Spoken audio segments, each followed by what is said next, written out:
صدف کھانا گرم کرتی ہے تو اس کی خالہ کہتی ہے کھا کر نہیں آئے۔ صدف بتاتی ہے کہ وہاں پر زیان نے اور جعفر کو دیکھ لیا تھا۔ جعفر کے ساتھ بہت خوش تھی اور یہ بات زیان سے برداشت نہیں ہوئی۔ صدف کھانا گرم کر کے لے کر آتی ہے، اندر دیکھتی ہے تو زیان نے کمرے میں سب چیزیں پھینکی ہوتی ہیں غصے میں۔ صدف زیان کو کہتی ہے حیا جعفر کے ساتھ زندگی میں آگے بڑھ گئی ہے، کیوں خود کو اذیت دے رہے ہیں، یہ کھانا کھا لیں ٹھنڈا ہو رہا ہے۔ سوچتا ہے کہ حیا تم کیسے اپنی زندگی میں آگے بڑھ سکتی ہو، میں تو کسی اور کا ہو کے بھی تمہارا ہوں۔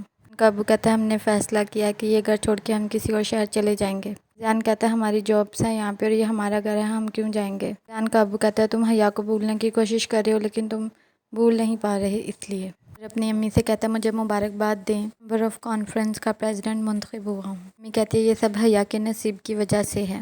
ریشم آ جاتی ہے۔ جعفر ریشم کو کہتا ہے میں نے رات پہ تمہیں کسی سے کال پہ بات کرتے دیکھا تھا، اتنا تم اس گھر کی عزت ہو۔ میمونہ اپنے بھائی سے کہتی ہے ریشم کا حصہ اسے دے دیں کہ میں بھی اپنے گھر واپس جا سکوں۔ میمونہ کا بھائی کہتا ہے کچھ ٹائم لگے گا، میں دے دوں گا، ہمارا بھتیجا اور بھتیجی آ رہے ہیں، ان سے مل کر جانا۔ اب ریشم سوچتی ہے کہ حیا میری خوشیوں پہ ڈاکہ ڈال کے بیٹھی ہے، پہلے شہیر اور اب ابرار۔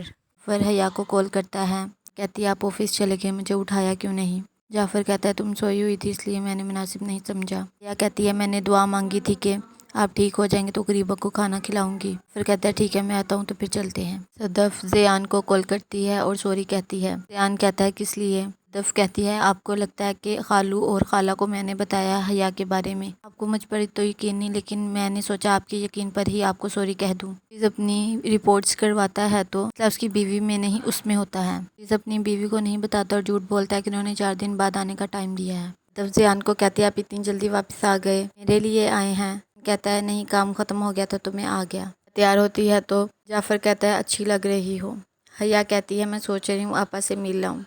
جعفر پہلے تو تھوڑا سا ناراض ہوتا ہے، پھر کہتا ہے ٹھیک ہے کل تمہیں چھوڑاؤں گا۔ برار ریشم کو کال کرتا ہے اور کہتا ہے مجھے یقین نہیں آتا آج کے دور میں بھی ایسی لڑکیاں جو اپنے حق کے لیے آواز نہیں اٹھا سکتی، گھر میں کوئی تو ہوگا جسے تم اپنی بات کہہ سکو۔ ریشم کہتی ہے تم میرے گھر دوبارہ رشتہ بھیجو۔